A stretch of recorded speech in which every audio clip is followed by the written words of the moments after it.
Evangelho de João, capítulo de número 4, verso de número 1. Esse será o alvo da nossa meditação e nós vamos lê-lo até o verso de número 26, capítulo de número 1, capítulo de número 4, verso de número 1 ao verso de número 26. Esse episódio aqui do encontro de Jesus com a mulher samaritana nós vamos dividir em 3 etapas. Não temos pressa para concluir, né? Estamos aí meditando verso a verso, então não temos pressa de concluir o capítulo. E então nós vamos dividir em 3 partes. Primeiro falando a respeito da mulher samaritana. Semana que vem falaremos a respeito do encontro ou da pessoa de Jesus neste encontro. E depois nós falaremos a respeito do o que é ser um verdadeiro adorador, o que é a verdadeira adoração, o que significa verdadeira adoração. Capítulo de número 4, verso de número 1 ao verso de número 26, mas antes, só lembrando do resumo desse evangelho, que está lá em João, capítulo de número 20, verso de número 30 e 31, onde o apóstolo João ele faz um resumo deste evangelho, dizendo: Jesus realizou na presença dos seus discípulos muitos outros sinais miraculosos que não foram registrados nesse livro, mas os que foram registrados, foram escritos para que vocês creiam que Jesus é o Cristo, Filho de Deus, e crendo que vocês tenham vida em seu nome. Esse é o resumo desse evangelho. Então, toda a leitura do evangelho de João, você deve ter em mente isso que João aqui destaca no capítulo 20, verso de número 31 e verso 30 e 31. Ele escreveu tudo isso para que no final de tudo você conclua: Cristo é o Filho de Deus, ou seja, Jesus é o Cristo, o Filho de Deus.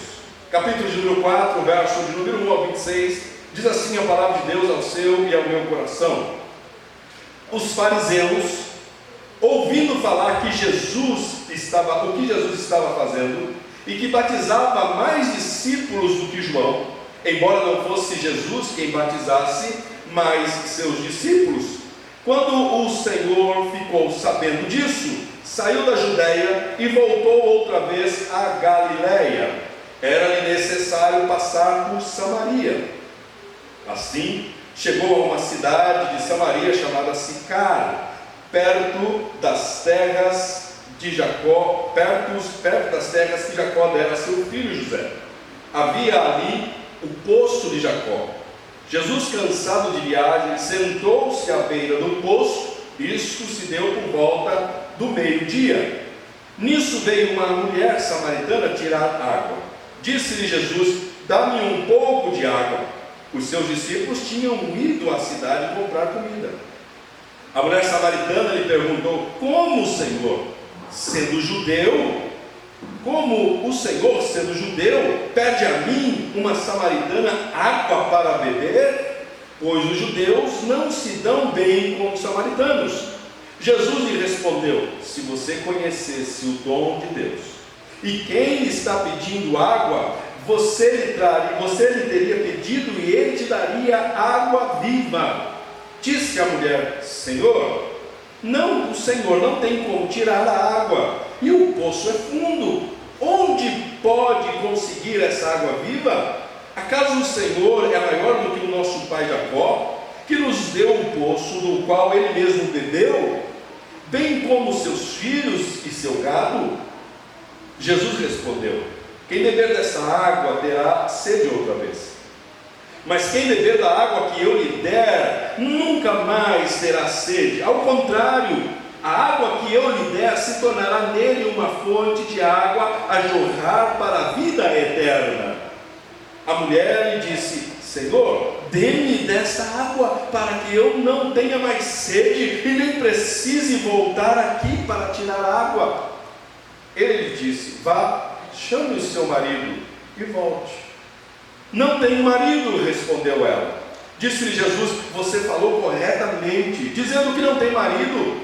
O fato é que você já teve 5, e o homem com quem agora vive não é seu marido. O que você acabou de dizer é verdade. Disse a mulher: Senhor, vejo que és profeta. Nossos antepassados adoraram neste monte, mas vocês, os judeus, dizem que Jerusalém é o lugar onde se deve adorar. Jesus declarou: creia em mim, mulher. Está próxima a hora em que vocês não adorarão o Pai nem neste monte e nem em Jerusalém. Vocês, samaritanos, adoram o que não conhecem. Nós adoramos o que conhecemos, pois a salvação vem dos judeus. No entanto, está chegando a hora, e de fato já chegou, em que os verdadeiros adoradores adorarão o Pai em espírito e em verdade. São estes os adoradores que o Pai procura. Deus é espírito, e é necessário que os seus adoradores o adorem em espírito e em verdade. Disse a mulher: eu sei que o Messias, chamado Cristo, está para vir. Quando ele vier, explicará tudo a nós. Então Jesus declarou: eu sou o Messias, eu que estou falando com você. Curva a tua fronte e olha. Pai, mais uma vez diante desta tua verdade nos encontramos. Então pedimos que mais uma vez o Senhor fale aos nossos corações. Que o Senhor, ó Deus, venha causar em nós mudanças profundas neste encontro. Assim como o Senhor realizou profundas mudanças e transformações no encontro com essa mulher samaritana. Que o Senhor assim realize em nosso meio, em nossas vidas, e que saiamos daqui hoje com os nossos corações transbordantes dessa água viva. Pois corações sedentos temos, e queremos do Senhor, necessitamos do Senhor, precisamos saciar nossa sede, porque a nossa sede é uma sede do Senhor. Que o Senhor venha até nós hoje à noite, pela ação do Teu Espírito, aplicar essas verdades às nossas vidas. Traz luz à nossa mente para a compreensão, não de parcialidade dessa verdade, mas da totalidade dela. E que assim sendo, o Senhor seja glorificado em nós e através de nós. Oramos no nome precioso de Cristo, pedindo ao Senhor, Pai, nos méritos dele, do Teu Filho, e no poder do Teu Espírito agindo em nós. Assim oramos e agradecemos. Amém. Semana passada, então, concluímos o capítulo número 3, onde João, o evangelista, ele mais uma vez quer apresentar a superioridade ou a supremacia do Cristo. O Cristo ressurreto. Ele apresenta no capítulo 3, ele inicia o capítulo 3 falando a respeito de um homem que se dizia ser detentor ou conhecedor de toda a verdade, Nicodemos, mas que no final não conhecia absolutamente nada a respeito do espiritual, no sentido espiritual, mas ele conclui apresentando um alguém que não é terreno, mas um alguém que é celeste. Ele apresenta esse alguém que é celeste. Ele inicia o capítulo mostrando alguém que é terreno, Nicodemos, que pensa que é alguém, que pensa que conhece alguma coisa a respeito do reino dos céus, e termina e conclui apresentando alguém que de fato conhece com propriedade e categoricamente o reino dos céus. Porque não é alguém que aprendeu a reinar, não é alguém que aprendeu a ser Deus, mas é alguém que veio do céu, que é o próprio Deus, que criou absolutamente tudo, e que tudo aquilo que existe não poderia existir se não viesse dele. Então ele conclui assim, e nós devemos ter o capítulo 3 como pano de fundo para meditarmos no capítulo 4.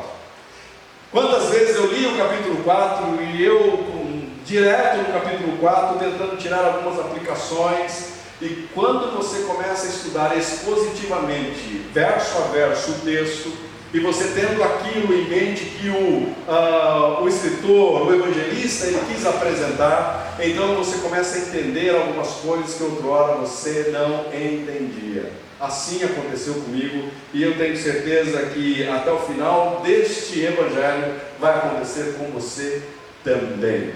Hoje nós falaremos deste encontro que Jesus teve com essa mulher samaritana. e nós vamos falar um pouquinho de corações sedentos ou fontes transbordantes. Como está o seu coração? Sedento? Ou o seu coração está como aquele que está transbordando, porque está saciado, se saciando todos os dias? Nós vamos falar um pouquinho sobre esse tema. E hoje, nesse capítulo, aqui João, ele apresenta características de um coração sedento. Ele vai apresentar essa mulher tendo um coração que está sedento, cheio ou seja, não cheio, mas vazio, né? Está vazio, totalmente vazio e necessitada deste encontro com este Jesus. E a leitura deste capítulo, como eu disse, ele deve ter como base o capítulo anterior. Então tudo aquilo que nós vamos falar tem base no capítulo de número 3. Veremos hoje essas 3 verdades. Primeiro, a realidade de um coração sedento, uma espiritualidade sem bases na verdade e uma caminhada espiritual de desapontamento. Quando você lê esse texto e você está olhando para a figura aqui da mulher, então nós vamos dividir em 3 partes. Vamos falar hoje da mulher samaritana. Semana que vem falaremos do Jesus que está falando com a samaritana. E no outro domingo, daqui 3 domingos, falaremos dos adoradores que o Pai está procurando. Quem são estes? E como adorar o Pai de forma verdadeira. Então, essas 3 verdades falaremos hoje. Todavia, vamos primeiro ver o contexto aqui. Samaritanos. Quem eram os samaritanos? Samaritanos eram judeus, ou seja, eram israelitas. Ali eu deveria ter trocado, são israelitas de raça impura. Quando Israel foi dividido depois de Salomão com Jeroboão e Roboão, quando eles dividiram o reino norte, reino sul, o reino norte foi invadido pelos assírios, e então esses assírios levaram alguns, ou os mais nobres levaram para a Síria. Só que a cultura assírica também era o quê? Enviar o povo assírio para esse lugar onde conquistavam. Então ali no reino norte foi invadido pelo povo assírio, e esse povo israelita no reino do norte se misturaram. Casaram judeus, casaram com mulheres não judias, e mulheres judias casaram com homens não judeus, e assim houve então uma mistura de raça, e surgindo ali os samaritanos. Foi dado esse nome porque a capital ali do Reino do Norte era Samaria, então eram conhecidos como samaritanos. Israelitas de raça misturada eram os samaritanos. Esses samaritanos viviam exatamente ali na região, né, de Samaria, o Reino do Norte, nós vamos ver no mapa. Mas o que é interessante é que um judeu, ele jamais passaria por essa cidade chamada Samaria. Jamais, ali bem em cima, você tem aqui a cidade de Samaria. Um judeu jamais passava por ali. Agora é interessante que o texto diz que Jesus, ele resolve sair do lugar onde estava, que é dessa região aqui onde ele estava batizando, né? Na verdade não era ele que estava batizando, mas eram os seus discípulos que estavam batizando, e alguns discípulos de João, que estavam um pouquinho mais no mapa acima, que estava exatamente aqui em Salim, desceram, viram que Jesus estava batizando mais do que João. Eles sobem novamente, nós vimos isso no capítulo 3, eles sobem novamente e falam: João, aquele a quem você batizou do outro lado do Jordão, está batizando mais do que você.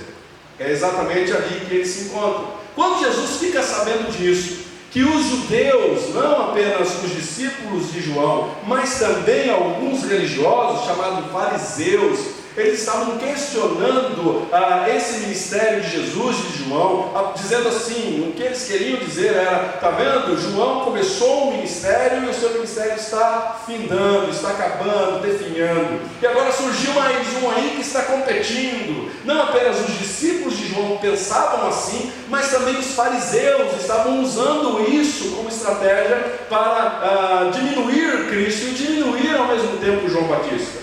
Está vendo? Os dois estão se degladiando, os dois estão ali se disputando, quem é que prega melhor, quem é que batiza mais pessoas. E quando Jesus fica sabendo disso, o texto diz que Jesus, quando ficou sabendo, ouviu que Jesus, os fariseus, verso 1, os fariseus ouvindo falar que Jesus estava fazendo e batizando mais discípulos do que João, embora não fosse Jesus que batizasse, mas os seus discípulos, verso 3, quando o Senhor ficou sabendo disso, saiu da Judéia. Quando Jesus ficou sabendo de que aquilo estava sendo motivo de diminuir João Batista, Jesus não queria de forma alguma levantar ali um povo dissidente, brigar. Jesus fica sabendo disso, Jesus pensa, eu vou voltar para o lugar de onde eu vim, eu vou para Galiléia. Só que o texto diz que Jesus, ele não foi para o lugar de costume que um judeu, ou o caminho que um judeu faria. Um judeu jamais entraria em Samaria. O trajeto de um judeu era exatamente esse daqui. Esse é o trajeto de um judeu. Ele saía ali de Jerusalém o judeu que estava na Galiléia, quando ele queria descer para Jerusalém, ele margeava todo o Rio Jordão, ele fazia toda aquela volta até chegar na região aqui da Judéia, ou seja, em Jerusalém. Quando eles tinham que adorar a Deus, eles vinham por aqui, eles faziam essa volta toda. Jesus, ele resolve fazer diferente. Esse era o costume do judeu. O judeu ortodoxo jamais passaria por Samaria. Eles entendiam que os samaritanos eram pessoas indignas de receberem a presença deles. Eles julgavam que os samaritanos, por serem uma raça impura, eles não poderiam nem passar pela cidade, nem pegar a poeira que estava ali em Samaria, não podia estar nos seus pés. Então eles davam toda essa volta para chegar na região da Galiléia lá em cima. E o que Jesus faz? Jesus não faz isso. Jesus escolhe esse trajeto. Jesus, ele traça uma linha reta, a sua rota é reta. E ele sai dali aonde estava, da região aqui de Jericó, perto aqui do Rio Jordão, onde estava batizando, e ele vai reto até Sicar, a cidade de Sicar, onde tinha o poço de Jacó. Ele traça essa linha reta. E dali de Sicar ele sai e ele vai até o lugar aonde ele queria ir, que é Caná da Galiléia. Você vai ver no capítulo 4, lá no final, ele vai estar em Caná da Galiléia novamente. Ele já esteve lá fazendo o milagre da transformação de água em vinho, e agora ele volta novamente, onde no final nós vamos ver que ele cura ali um servo de um centurião que estava exatamente em Caná da Galiléia, mas o seu servo, o seu filho, estava lá em Cafarnaum, um pouquinho mais acima. E ali tem todo o contexto, e nós vamos meditar isso daqui umas 4 semanas. Jesus então, ele modifica o trajeto. Jesus, ele foge do costume de um judeu ortodoxo. Ele vai para um lugar improvável. Ele vai para um lugar onde jamais um judeu ortodoxo iria. E o texto diz, e era necessário ele ir para lá. A pergunta, é necessário? Absolutamente não. Para um judeu, desnecessário. Mas para Jesus, é necessário. E nós vamos ver o porquê que é necessário. Por que é necessário que Jesus vá para lá? Jesus jamais, ou seja, um judeu jamais conversaria com um samaritano. Um judeu jamais passaria por Samaria. Um judeu jamais conversaria com um samaritano. Jamais conversaria com o samaritano. Lembram-se da parábola do bom samaritano? né, do homem, o samaritano, um judeu está lá, ele foi assaltado, ele apanhou a beça e ele foi jogado no chão, estava quase morto. Passa ali um conterrâneo dele, que é um sacerdote, e deixa de lado, passa um levita e deixa de lado, mas um samaritano passa por ali e vê o homem jogado, e esse homem se compadece. Essa parábola causou nos ouvintes de Jesus uma repulsa, porque um samaritano, como isso, deixasse ele morrer, era mais nobre para o judeu morrer e não receber a ajuda de um samaritano. Jesus quer contar essa parábola exatamente para causar impacto nos seus ouvintes. Mas um judeu jamais conversaria com um samaritano. Mas pior do que isso, um judeu ortodoxo jamais conversaria com uma mulher em público que não fosse a sua. Um judeu ortodoxo nas ruas não pararia para conversar com uma mulher que não fosse a sua esposa. E agora some-se a isso a mulher ser samaritana, longe de ter uma conversa, longe de ter um bate-papo. Jamais, jamais. Carlson, ele vai falar, um comentarista, ele vai dizer o seguinte, que quando um judeu, ele estava em uma outra cidade, ele encontrava um samaritano, ele estava vendo o perfil, como se vestia, um samaritano vindo, e ele sabia que ele era samaritano, ele atravessava a rua para não cruzar o caminho com um samaritano. Imagine ele, você, um judeu, conversando com uma mulher que não era sua, e muito mais, conversando com uma samaritana. Jesus quebra todas as regras, Jesus quebra todos os paradigmas. Por isso que o texto fala que era necessário ele ir para esse lugar. Era necessário, e nós vamos ver o porquê que era necessário ele ter encontro com essa mulher chamada samaritana. A gente nem sabe o nome dela, conhecida como samaritana. Primeira coisa, a realidade de um coração sedento. Essa é uma mulher que estava com o seu coração sedento. Como que eu sei disso? Porque o texto fala. O texto apresenta que ela está com um turbilhão de coisas no seu coração e que está demonstrando uma sede. Uma mulher que está sedenta por um encontro com o Eterno. E uma mulher sedenta por um encontro com alguém que poderia resolver a sua sede ou saciar a sua sede. Uma mulher que estava com o coração sedento, essa era a samaritana. Uma samaritana. Primeiro, porque o seu coração estava sedento. O que estava resultando em uma sede no coração dela. Primeiro, porque essa mulher ela estava carregando alguns preconceitos. E o primeiro preconceito que essa mulher estava carregando era por ser uma samaritana. Um preconceito racial.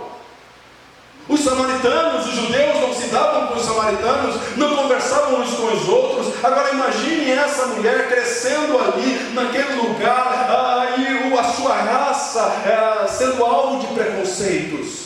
Hoje nós estamos vivendo, estamos vendo aí nos telejornais, estamos vendo algumas manifestações com relação ao preconceito, não ser preconceituosos e assim por diante, mas essa questão de preconceito já existia bem antes, muito antes. Na época de Jesus existia preconceitos, e um samaritano era alvo de preconceito. Então essa mulher, ela possuía um vazio no coração e uma sede na alma, porque ela não era bem vista. Ela não era bem vista. Um judeu a tratava pior do que um cachorro. Aliás, uma oração dos judeus era: Senhor, eu agradeço por não ter nascido gentil ou samaritano, por não ter nascido mulher e por não ter nascido cachorro. Essa era a oração de um judeu ortodoxo. Então essa mulher, ela já carregava dentro de si um preconceito racial. Mas se não bastasse isso, ela carregava também um preconceito por ser uma mulher. Não apenas no povo judeu existia esse preconceito, mas no próprio povo, no meio do povo dela existia esse preconceito de gênero. Porque o povo samaritano também carregava alguns conceitos que existiam não apenas no povo judeu, não apenas ali nos povos vizinhos, mas a maioria dos povos também viam a mulher com um olhar depreciativo. Uma mulher era vista como um objeto a ser usado. Então essa mulher não apenas tinha um preconceito racial, mas ela também estava enfrentando um preconceito de gênero. Se não bastasse isso, ela era uma mulher desprezada pelas outras mulheres. Uma mulher que estava carregando um preconceito racial, some-se a isso uma mulher que estava carregando um preconceito de gênero, mas também uma mulher que estava carregando um desprezo pelas próprias mulheres da sua cidade. Onde eu sei disso? No verso de número 6, que nós lemos, no capítulo de número 4, diz assim: havia ali um poço de Jacó. Jesus, cansado de viagem, sentou-se à beira do poço, e isso se deu por volta do meio-dia. Meio-dia não era a hora de mulher buscar água no poço. O horário de mulher buscar água no poço era de manhãzinha ou de tardezinha, para não enfrentar o sol que castigava. Mas essa mulher, ao meio-dia, ao sol causticante, ela estava debaixo dele para buscar a água, porque ela sabia que ali não iria ter, ou não iria encontrar com nenhuma das suas conterrâneas. Então veja, essa mulher estava carregando preconceito racial, um preconceito de gênero, e também está carregando um desprezo das suas próprias conterrâneas. Ela não podia cruzar com outra mulher sem ser vista ou sem ser taxada como uma desprezível. Mas some-se a isso não apenas uma mulher que era desprezada, mas uma mulher que tinha um coração pecaminoso. Era uma mulher que estava cheia de si. Verso de número 11, olha o que ela disse para Jesus. Disse a mulher: o Senhor não tem que tirar água, e o poço é fundo. Aonde pode conseguir essa água viva? Jesus está conversando com ela, e a conversa dela é de desdenhar de Jesus como judeu. Ela está cheia de si. Jesus pede água, e ela diz: como você pode falar comigo se você é judeu? E outra, aí Jesus disse: olha, se você soubesse quem falar com você, você ia pedir água e ele te daria água viva. Ela, até parece. Se não bastasse eu desviar das mulheres conterrâneas, agora eu tenho que desviar de um doido, eu tenho que desviar de um louco, porque nem vasilhame ele trouxe, nem corda ele tem, e como ele vai conseguir me dar água? Não é possível isso. Não, só pode ser um doido. Ela está cheia de si. Olha, eu tenho, você não tem. Eu tenho cântaro, você não tem. Eu tenho corda, você não trouxe corda. Como você vai conseguir me dar aquilo que você promete? É mais um daqueles que querem puxar conversa. Mais um daqueles que querem puxar conversa comigo. Não vou cair na sua. Não vou cair na sua rede. Era exatamente isso que ela estava pensando. Estava cheia de si. O seu coração pecaminoso. O seu coração estava desdenhando de uma pessoa que estava puxando um papo com ela, que essa pessoa poderia perfeitamente evitar de conversar com ela, poderia perfeitamente ir para longe dela, porque era judeu, poderia perfeitamente estigmatizar ela por ser uma samaritana e por ser uma mulher, mas este puxa uma conversa com ela e ela desdenha dele. Ela não quer conversar, ela não quer levar o papo adiante. O que ela quer fazer é: imagina, você quer me dar água? Você quer me dar água? Eu não vou emprestar. Você quer uma corda? Eu não vou dar. Você quer um vasilhame, um canto? Não, de jeito nenhum. Quero ver como você vai me dar água. Então, uma mulher que é preconceito, ou seja, uma mulher que ela está com o seu coração impregnado, desdenhando. Mas se não bastasse disso, além de ser uma mulher que está com o seu coração cheio de pecado, também é uma mulher com sérios problemas de relacionamentos. Verso de número 16 e o verso de número 17 diz assim: e ele disse: vá e chame o seu marido e volte. Não tem marido, respondeu ela. Disse-lhe Jesus: você falou corretamente, dizendo que não tem marido. O fato é que você já teve 5, e o homem com quem agora você vive não é seu marido. O que você acabou de dizer é verdade. Veja o perfil dessa mulher que está conversando com Jesus. Primeiro, uma mulher que está carregando um preconceito racial. Segundo, uma mulher que está carregando um preconceito de gênero por ser mulher. Terceiro, uma mulher que está carregando desprezo das suas conterrâneas. Quarto, uma mulher que está com um coração pecaminoso, impregnado de pecado. E quinto, uma mulher que está com o seu coração enfrentando sérios problemas relacionais.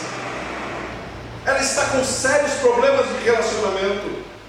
Você olha para um perfil dessa mulher e você diz: essa daí é um zero esquerda. Essa daí não é importante para o reino. Essa daí não serve para ser convidada por Cristo, para ouvir o Evangelho e receber o Evangelho. Essa aí não serve. Uma mulher com sérios problemas emocionais. Imagine, ela teve quantos maridos? 5. A Bíblia não diz o que aconteceu com esses maridos, mas de duas uma: ou esses maridos, alguns deles morreram, e ela teve de enfrentar o luto, ou então ela foi abandonada por eles. Só existem essas duas opções. E agora, de tanto ela tentar, 5 vezes tentou, ora abandonaram ela, ora o esposo morreu e ela teve que lidar com o luto. Não sabemos o que aconteceu com seus maridos, mas sabemos que ela casou 5 vezes, e 5 vezes os seus maridos já não estão, ou seja, 5 vezes ela perdeu o seu marido. E agora ela confessa com seus lábios, dizendo, Jesus vem e diz e revela o coração, o estado do coração dela. Você teve 5 maridos, isso você disse, e agora aquele com quem você está vivendo não é seu marido, ou seja, ela está cansada de casar, não quer mais casar. Ela está decepcionada com o relacionamento matrimonial. Ela está dizendo: não, vamos viver apenas aqui amaziado e a gente continua nesse, porque se casar ou morre ou vai embora. Botou até medo no rapaz. Se morreu, era viúva negra, porque a aranha é viúva negra que mata o marido. Se foi embora, então ela é ruim mesmo, a ponto de 5 abandonar. Essa mulher está enfrentando problemas emocionais seríssimos. Seríssimos. Agora veja comigo se esse coração não é um coração sedento. O que ela está fazendo? Procurando nos relacionamentos. Relacionamentos o quê? Ela está querendo saciar a sua alma. Mas ela está querendo saciar a sua alma em relacionamentos humanos. Uma mulher que é apresentada a nós como alguém desigrejada. Por que alguém desigrejado? Verso 20 diz assim: nossos antepassados adoraram nesse monte, mas vocês judeus dizem que Jerusalém é o lugar aonde se deve adorar. Por que é uma desigrejada? Porque ela não disse para Jesus: olha, eu adoro no monte, eu vou até o monte Gerizim e ali eu adoro. Mas ela não diz isso. Ela diz assim: olha, eu aprendi que os nossos antepassados foram até esse monte e ali eles adoraram. Então eu aprendi que ali é o lugar de adoração. Então não é uma mulher desigrejada porque ela não quer participar. E talvez ela não queira participar porque ela carrega toda aquela estigmatiza, todo aquele rótulo que as pessoas tinham dela, a respeito dela. Então a mulher que não frequentava os cultos, o ambiente religioso dela, porque ela estava com rótulo, estava rotulada. Quais são as implicações dessa apresentação, dessa personagem para nós? Primeiro, é que não existe absolutamente ninguém que não possa ser alcançado pelo poder do Evangelho de Cristo. Você olha para aquela figura daquela mulher, tudo aquilo, aquele rótulo que ela carregava, você provavelmente, se você estivesse naquela época e encontrasse com essa mulher, e ela contando a vida dela para você, você diria: mulher, pula da ponte, sobe até o 16º andar e pula de lá. Para você não tem jeito, para você não dá, não vale a pena. Os judeus poderiam fazer isso, os ortodoxos poderiam fazer isso, mas Jesus não fez isso. Jesus tinha que passar por lá, e exatamente naquele momento, naquele lugar, naquela hora, para ter um encontro com uma mulher com um coração sedento de vida. De vida. Quantas pessoas você conhece que está nessa situação, sedenta de vida?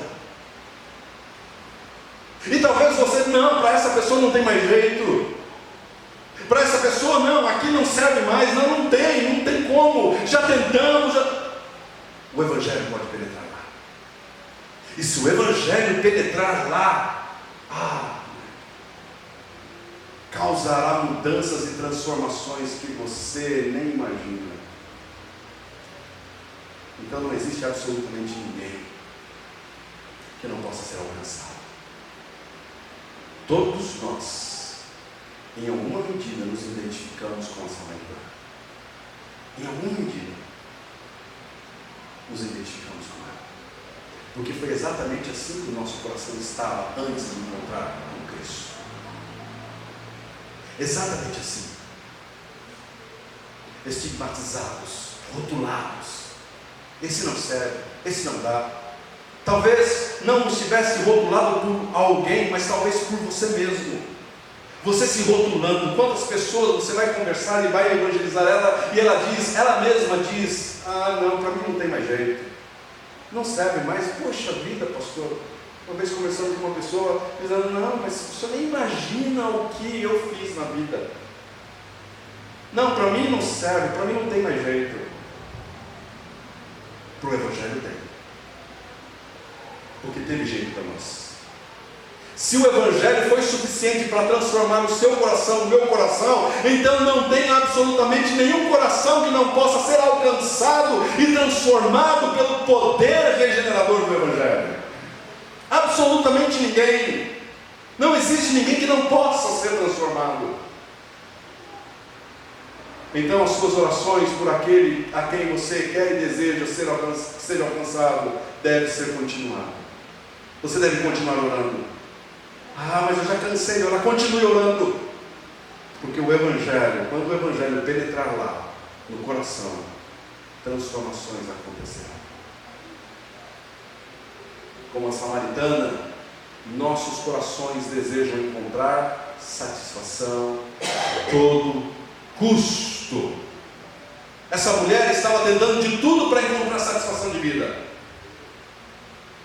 Ela tentou procurar satisfação de vida na religião, ela tentou procurar satisfação de vida nos relacionamentos, estava tentando procurar satisfação. Essa mulher não estava vivendo, essa mulher estava apenas existindo.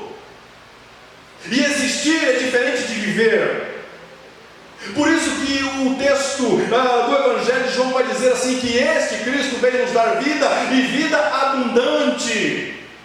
Porque tem pessoas que pensam estar vivendo, pensam estar desfrutando de uma vida abundante, mas de fato não estão, verdadeiramente não estão. Estão sendo enganadas. Porque a vida não pode, ou seja, esse mundo não pode oferecer a você e a mim vida abundante. Apenas um pode fazer isso. E é este que estava falando com a samaritana. Ele poderia dar a ela águas vivas. Segundo, uma espiritualidade sem base na verdade. Essa mulher ela conhecia alguma coisa assim da sua religião. Ela conversa com Jesus sobre religião. Ela bate papo com o próprio Deus sobre religião. Ela quer discutir com Deus sobre religião. A samaritana se escondia em uma casca religiosa. Estava lá escondida, uma casca religiosa. Ela faz perguntas a Jesus: olha, estou vendo que o Senhor é profeta. É o seguinte, os nossos pais, os nossos antepassados adoraram nesse monte aqui, que é o Monte Gerizim. E vocês dizem que não, vocês dizem que é lá em Jerusalém. Mas aí, conta para mim a verdade. E ela tenta discutir com Jesus, falar com Jesus. Até que no final ela fala assim: ah, mas olha, você é um profeta, mas a gente está esperando o Messias. E quando ele chegar, ele vai me ensinar sobre tudo isso. Ela está falando de religião. Ela conhece as profecias. Ela conhecia a profecia, talvez não dos profetas, porque os samaritanos rejeitavam, nós vamos ver isso no próximo tópico, mas elas rejeitavam os profetas, os escritos proféticos, mas lá em Gênesis ela sabia que existia ali uma promessa de que viria alguém da semente da mulher, que viria e traria novamente a restauração ao povo de Deus. Ela sabia, ela estava esperando o Messias, o enviado. Porque este enviado iria explicar minuciosamente tudo a respeito do reino. Então ela conversa e ela está tentando se passar como alguém religiosa. Corações sedentos, quando estão dentro das igrejas, querem mascarar a sua sede em uma casca religiosa, em uma religiosidade aparente. Oram na igreja, trazem a Bíblia, leem versículos, cantam hinos, levantam as mãos, mas quando chegam em casa, a realidade é outra. A realidade é outra. É apenas casca, não tem conteúdo. Essa mulher estava se demonstrando ser assim. Ela conhecia algumas das verdades das Escrituras. Ela conhecia algumas. Não todas, mas conhecia algumas. E ela se fixava e se firmava em cima delas. Ela rejeitava alguns versos do Pentateuco, e nós vamos ver isso no próximo tópico, porque os samaritanos, eles não tinham como escritura, toda a escritura toda, eles tinham apenas o Pentateuco. Então eles conheciam alguns versos, ela conhecia alguns versos do Pentateuco. Ela de algum modo realizava alguns ritos ensinados por seus mestres.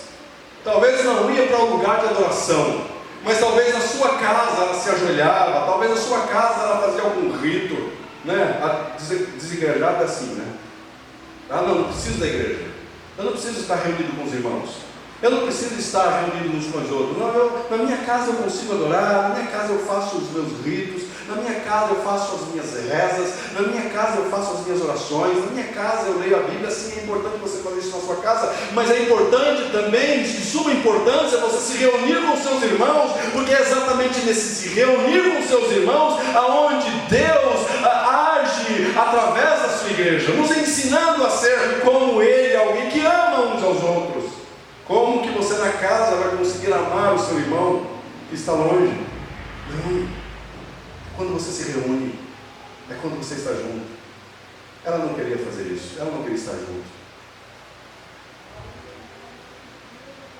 Os samaritanos distorciam a verdade para embasarem suas práticas religiosas. Distorciam. Primeiro, eles defendiam que Abraão ofereceu Isaque neste monte Gerizim, sendo que o texto bíblico é claro que diz que Abraão ofereceu o seu filho lá no Monte Moriá, lá em Jerusalém, e não em Gerizim. Mas eles defendiam, eles pregavam. Por quê? Porque eles queriam ter um Monte Santo também. E o nosso pai Abraão, ele ofereceu o seu filho, quase matou o seu filho aqui nesse monte, não é lá no monte onde vocês dizem que é. Não é em Jerusalém, não é onde foi ergui no templo. Não, é aqui. Então eles distorceram a verdade e ensinavam, seus mestres ensinavam isso. E essa mulher acreditava. Essa mulher acreditou. Não, eles têm razão, é aqui, deve ser aqui mesmo. E vocês dizem que é lá? Que isso? Eles distorceram. Segunda coisa, os samaritanos liam apenas o Pentateuco e rejeitavam os demais livros do Antigo Testamento. Os livros históricos, os livros poéticos, os profetas maiores e menores, eles rejeitavam. Eles não queriam saber deste texto, eles não queriam saber dessa escritura, eles queriam saber apenas os 5 primeiros livros.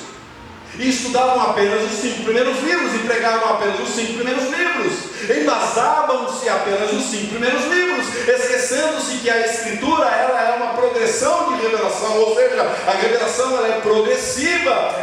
Cristo, ou seja, Deus ensinou o povo lá em Gênesis, Êxodo, nos 5 primeiros livros, e continuou ensinando o povo no decorrer da história, e o livro foi escrito, livros históricos foram escritos, os livros poéticos foram escritos, os livros de profetas maiores e menores foram escritos para ensinar e instruir o povo a respeito da vontade de Deus, ou seja, Deus se revelando progressivamente ao seu povo. E os samaritanos não, os samaritanos resolveram descartar o restante das escrituras.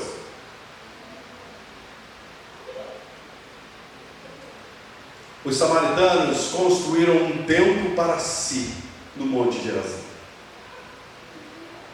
Os judeus construíram em Jerusalém, e eles constroem um templo naquele monte, ali pertinho de Sicar, onde estava no Monte Gerazim.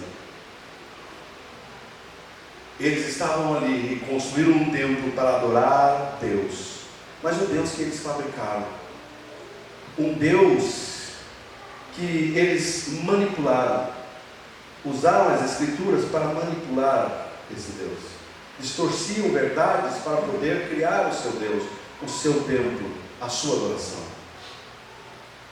Quais são as implicações para você e para mim? É que podemos nos esconder em uma casca religiosa também, assim como essa mulher samaritana. Ela se escondeu numa casca religiosa, e assim também é perfeitamente possível você e eu nos escondermos numa casca de religiosidade, uma religiosidade aparente. Podemos perfeitamente perder Deus de vista, mesmo tendo em mãos parte das Escrituras. Os samaritanos tinham parte das Escrituras em mãos, mas perderam Deus de vista. Perderam Deus de vista. Decoraram alguns versículos do Pentateuco, mas esqueceram do Deus que deu o Pentateuco. Podemos correr o mesmo risco. Você pode ter a Bíblia nas suas mãos, mas você corre sério risco se você se apegar a uma religiosidade apenas de fachada, e você perder Deus de vista. Quantas pessoas você conhece que decoraram versículos e mais versículos? Eu tenho grande dificuldade de decorar versículos, não versículos assim, mas decorar o endereço do versículo. Eu admiro o pastor Cláudio, que decora o endereço, fala certinho, tal. Eu lembro do texto do versículo, mas eu peço ajuda aos universitários, me ajude a encontrar o endereço desse verso.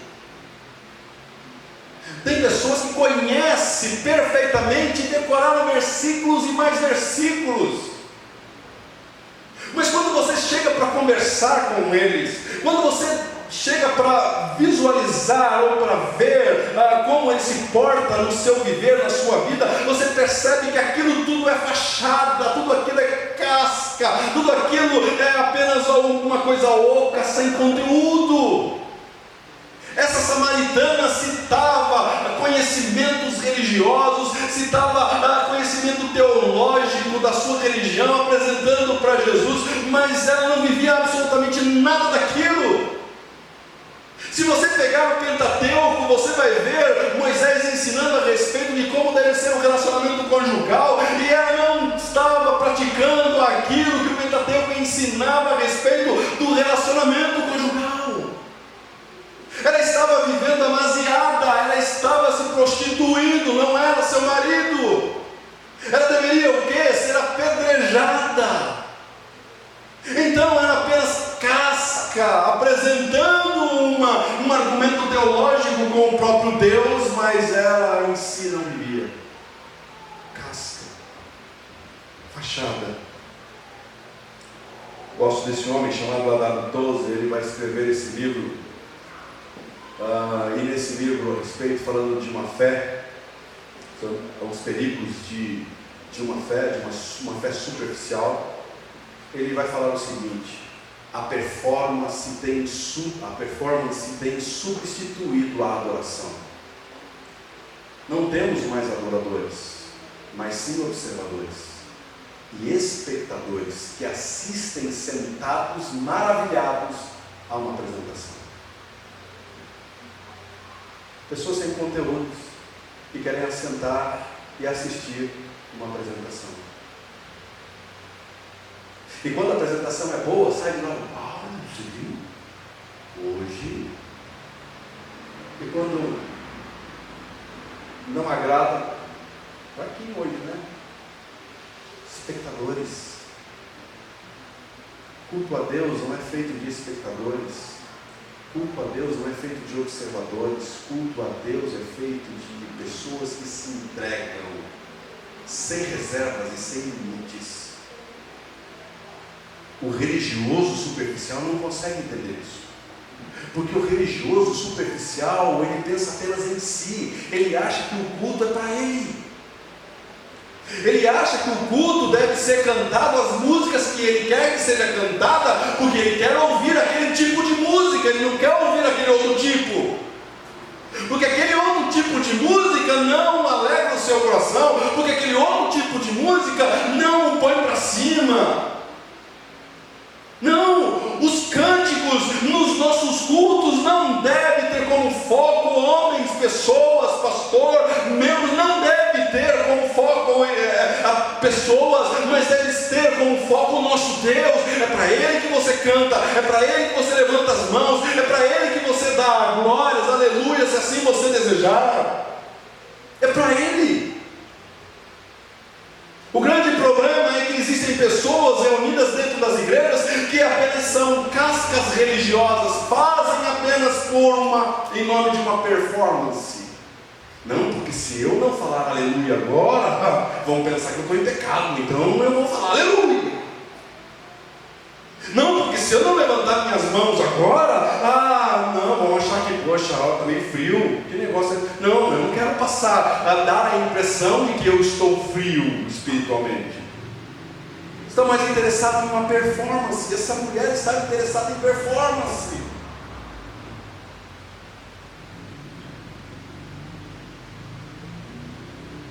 Crer que Deus existe, Tiago vai falar. Crer que Deus existe apenas de lábio não é suficiente.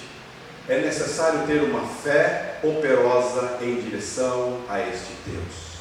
Tiago vai falar assim: você crê em Deus? Fique contente com isso não? O diabo também crê. Ah, mas eu creio que Deus existe. Ah, Deus, nossa, eu creio, claro que creio. Sim, você crê? Creio. Fica contente com isso não? O diabo também crê que Deus existe e treme. Coisa que muitos não fazem. O que define se a sua fé é de fato verdadeira e operosa é se esta fé está tendo como resultado a manifestação de um coração transformado, porque teve encontro com Cristo. Porque teve encontro com Cristo. O seu viver, você pode até lutar contra uma natureza que ainda está aí, pecaminosa, todos os dias, você pode até lutar, mas existe em você um desejo, e você persegue esse desejo de querer acertar, de querer agradar, de querer glorificar a Deus através das suas atitudes, dos seus pensamentos, dos seus atos, dos seus relacionamentos. Mas para o performista, aquele que apenas é religioso, superficial, não, ele não está interessado em viver, ele está apenas interessado em demonstrar publicamente, mas quando está sozinho, não, para ele não é importante. É como Naamã, louvado pelas pessoas de fora, um general que era louvado, admirado. As pessoas aplaudiam, uau, viva Naamã. Ele estava ali fazendo uma performance. Mas quando ele entrava para dentro de casa, seus filhos, sua esposa sabiam quem realmente ele era. Um leproso.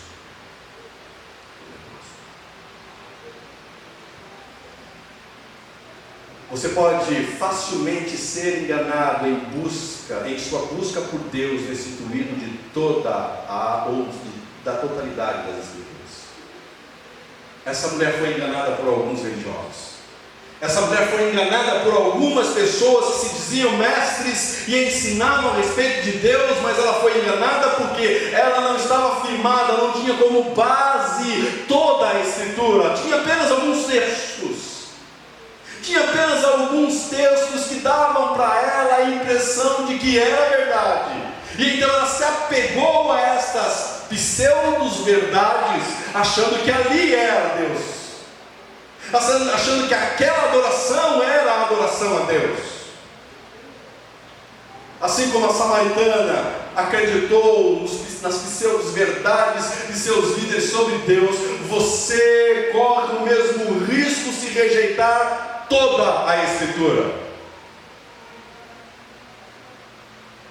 O apóstolo Paulo, ensinando Timóteo, escrevendo a Timóteo, diz que toda a Escritura é inspirada por Deus. Não é alguns textos, não é alguns versos, é toda a Escritura. Ou você pega a Bíblia e recebe ela de Gênesis a Apocalipse como palavra de Deus, ou então você não tem palavra de Deus. Alguns liberais querem ensinar você que não, nem tudo que está nas Escrituras é palavra de Deus. Algumas coisas os homens que escreveram, os pareceres humanos ali, algumas opiniões de homens. Não, você não deve pegar tudo como sendo palavra de Deus. Não, isso é mentira. É a mesma artimanha que foi usada com a samaritana. É a mesma artimanha. Vamos pegar apenas o Pentateuco e vamos ensinar você apenas o Pentateuco, e o restante descarte, não serve, não é inspirado, não vem de Deus. Não, toda a Escritura é inspirada por Deus, toda ela. Nenhuma heresia se iniciou com grandes mentiras, grave isso. Nenhuma heresia se iniciou com grandes mentiras, pelo contrário, trata-se de pequenas mentiras misturadas com grandes verdades encantadoras. Pequenas mentiras colocadas com grandes verdades encantadoras, nasce uma heresia. Assim foi com esse homem, Buda. Você lê os textos de Buda, você lê a filosofia de Buda, você fica encantado. Nossa, esse homem é espírito. Nossa, essa filosofia de vida é maravilhosa, algo transcendental. Que maravilha. O ensino, ele não vem de cara falando, olha, isso é mentira, tá? Mas você quer aprender essa filosofia mentirosa? Eu vou ensinar você. Não faz isso. Aos poucos vai ganhando você vai sendo adepto. Daqui a pouco você está meditando, fazendo as meditações.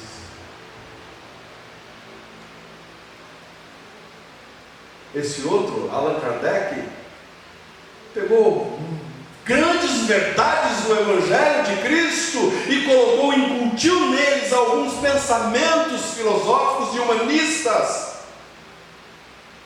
para tentar colocar você numa opinião de não, é a mesma coisa. Até a Bíblia se lê lá. Quando se tem uns encontros lá à noite, vamos receber luz, e quando eles leem lá o texto que vai dar um passo de luz, ou dar a luz, no momento de receber a luz, nós vamos ler as Escrituras, é a mesma coisa. Esse outro, Joseph Smith, quem inaugurou, fundou a Igreja dos Mormons. Se você olhar um Mormon andando pelas ruas, o que ele tem na mão? Ele tem também a Bíblia. E ele apresenta para você algumas passagens bíblicas e pinça das Escrituras alguns textos para dar base às suas filosofias e às suas crenças. E aí você agora eu encontrei uma verdade. Ellen White, você pega os textos, usa textos bíblicos, chama Jesus de Cristo, mas quantas mentiras foram incutidas ali, foram impregnadas com grandes verdades. E aí você lê alguns textos, você ouve alguns pastores do meio, e você fica impressionado, nossa, como é inteligente esse homem. Nossa, mas como? Olha, ele está apresentando. Esses dias eu vi um vídeo, né, de um deles, bem conhecido aí na mídia, falando a respeito de como eram as conversões e tal. Você olha e fala assim, uau, é cristão esse homem. Mas quando você passa para ver todo o conteúdo ensinado, sutilmente é colocado e apresentado a você um outro evangelho. Um outro evangelho. Não preciso nem falar. Não preciso nem falar. Pessoas sendo enganadas. Essa mulher samaritana, ela está exatamente nessa posição. Foi enganada, espiritualmente enganada. Um pior que esse. Aí. Pequenas mentiras apresentadas, misturadas com grandes verdades encantadoras. Se você não conhecer as Escrituras, você cai. Você cai. Por último, uma caminhada espiritual de desapontamento. Uma vida religiosa de casca vai conduzir você a uma caminhada espiritual de desapontamentos. A samaritana, por tentar chegar a Deus por meios errados, nutria dentro de si dúvidas. Eu não estou dizendo que você não pode ter dúvidas com relação à Bíblia, com relação aos estudos bíblicos. Não, ela estava em dúvida com relação se ela conhecia Deus ou não. Ela estava em dúvida se de fato o que ela estava oferecendo como culto era um culto verdadeiro a Deus ou não. Se o culto que ela estava oferecendo no Monte Gerazim era aceito por Deus ou não, ou se ela estava adorando um outro tipo de Deus, ela não tinha certeza. Ela não estava convicta do seu cultuar, do seu servir. Ela não estava convicta. Uma espiritualidade originada em pensamentos humanos pode até ter argumentos lindos e intelectualmente convincentes. Todavia, é questão de tempo, originará dúvidas. É questão de tempo. Vai trazer dúvidas, vai surgir dúvidas. Será que? Olha, vocês dizem que é lá. Os nossos mestres dizem que é aqui. E aí? Quem está com a verdade? Quem está com a verdade? Uma caminhada espiritual de desapontamento, uma espiritualidade baseada em argumentos filosóficos e humanistas, acarretará em desapontamento, pois será incapaz de apresentar verdadeiramente Cristo. Quem está conversando com ela? Cristo.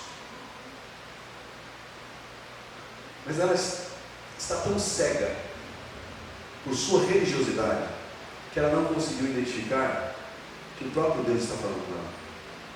Aí você diz assim, tá, mas isso também não aconteceu com Nicodemos? Sim.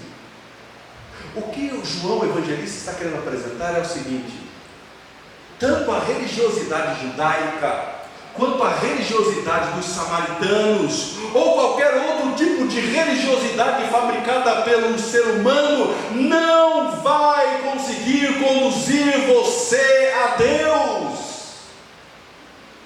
Qualquer tipo de religiosidade que nasceu no laboratório experimental humano não será capaz de apresentar a você a verdade a respeito do reino dos céus. Seja você samaritano, seja você judeu, seja você grego, seja você romano, seja você quem for. O único capaz de apresentar a você um caminho verdadeiro e exato é Cristo. Enquanto você não tiver esse encontro pessoal e verdadeiro com Cristo, você continuará nas suas buscas, e o seu coração sedento irá ingerir líquido que o deixará mais sedento ainda. Já bebeu água da praia? Você está com sede, e aí você olha para aquele mundaréu de água, e aí você diz: estou feito, sede e água, vou lá. E você bebe aquela água, vai resultar em você mais sede. Você já chegou em casa com sede, depois de um jogo de futebol? As mulheres, depois de uma bela caminhada, cansada, sedenta, e aí chega dentro de casa, pega um litro de Coca-Cola, é uma delícia, e vira, logo. Que delícia. 5 minutos depois, sabe o que aconteceu com a sua sede? Aumentou. E a quantidade de açúcar ainda vai deixar você mais desesperado, porque o seu corpo quer eliminar aquela quantidade de açúcar. E o único jeito é filtrar ela pelos rins. E se você não beber água, você vai acabar com eles. Quando você está com o seu coração espiritual sedento e você quer saciar a sua sede em outros meios humanos, o seu coração entrará ainda mais em um estágio de sedento, aguçado. Alguém sedento, aguçado.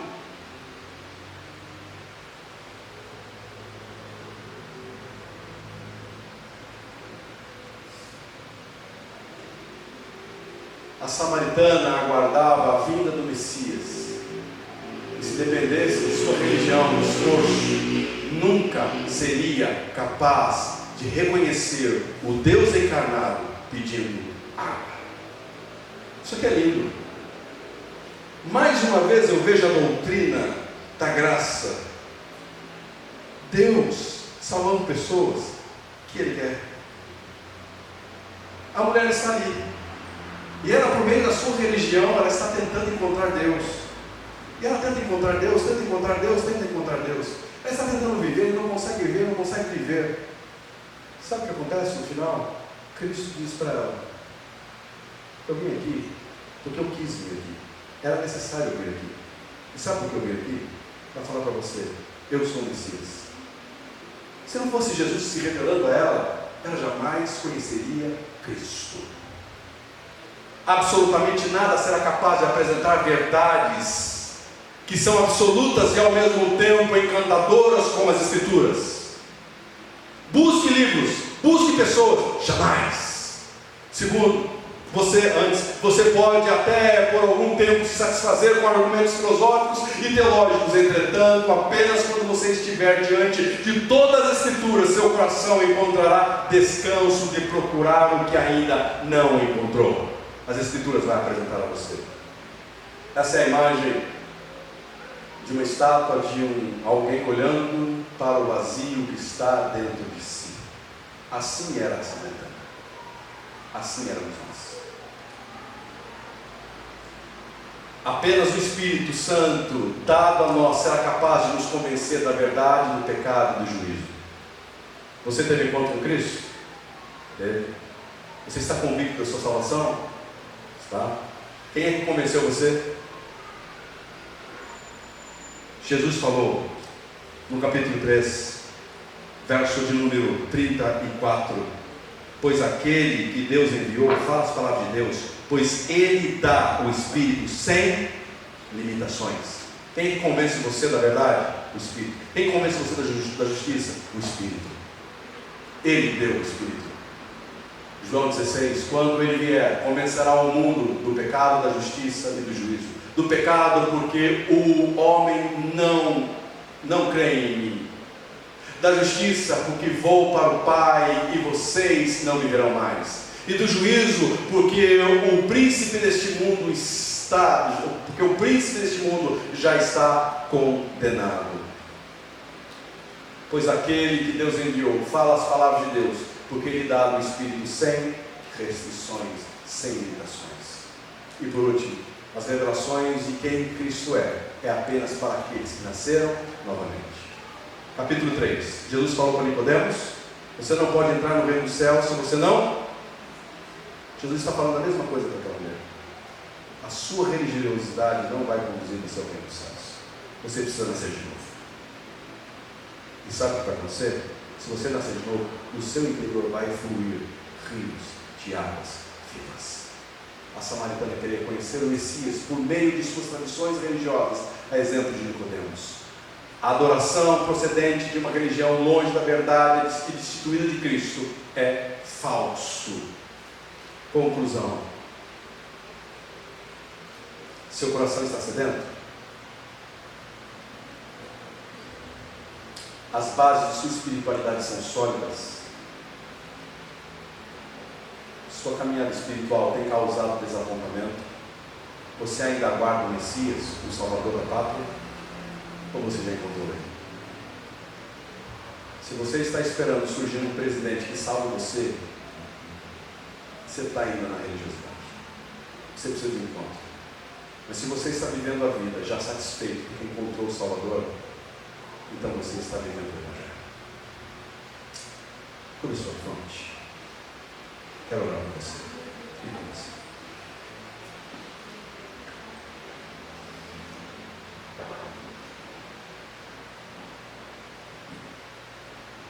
Talvez você veio aqui hoje à noite com o mesmo coração que a samaritana, coração sedento, mas você está cansado de tentar se saciar